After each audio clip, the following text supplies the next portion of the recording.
This is the Net Group Investments Insights Podcast, where one or more of our experts explore a variety of views and insights that investors care about. Welcome back to Sustainable Returns. As always, I'm your host, David Levinson. In today's episode, I want to draw out the challenges facing a private sector company that has made decent strides in developing their own on-site clean energy, yet remain, for the most part, dependent on a national energy provider that still has some distance to go in its own transition roadmap, with South Africa still relying on coal for close to 80% of its power production. With me is Anthony Walker, who is an ESG specialist at M&G Investments and a real driving force where it comes to stewardship activities of the Net Group Investments Mining and Resource Fund. Anthony, welcome to the show. Hi, David. Thank you so much for having me.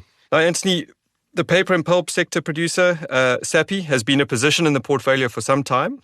And I know that you have been following their journey quite closely and consider them to be a noteworthy example of an organization actively engaged in mitigating climate change. Now, SAPI currently generate more than 63% of their energy globally from renewable sources, like black liquor, bark, and biomass, which is an impressive figure. But this varies quite notably across their regions and, their footprint considering covers South Africa, Europe, North America, and other global jurisdictions. I'm really curious to hear your view is how you would categorize their commitment. Thanks, David. Sure. From our perspective, given they've embedded renewables into their operations for decades, it really does exemplify the sincerity of their effort.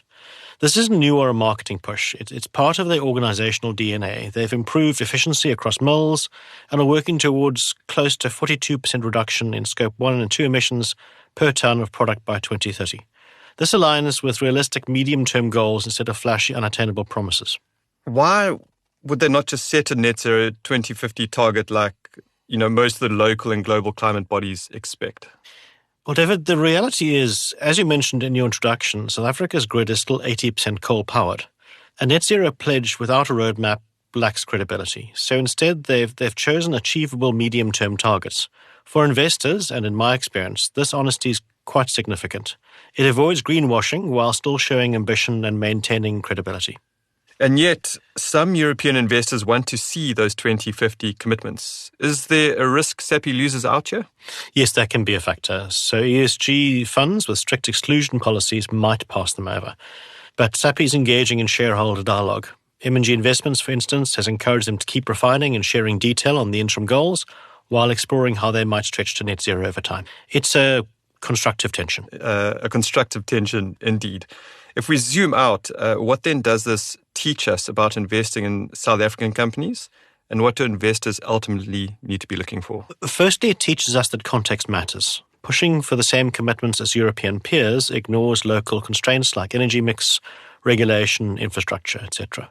And secondly, investors need to find a balance and must weigh ambition against credibility.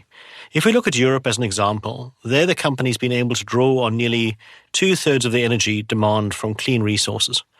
So the infrastructure is further along the journey there. The EU has been running with an emissions trading scheme, or ETS, for several years, so the private sector has played its role in market dynamics to ultimately find a market price for carbon.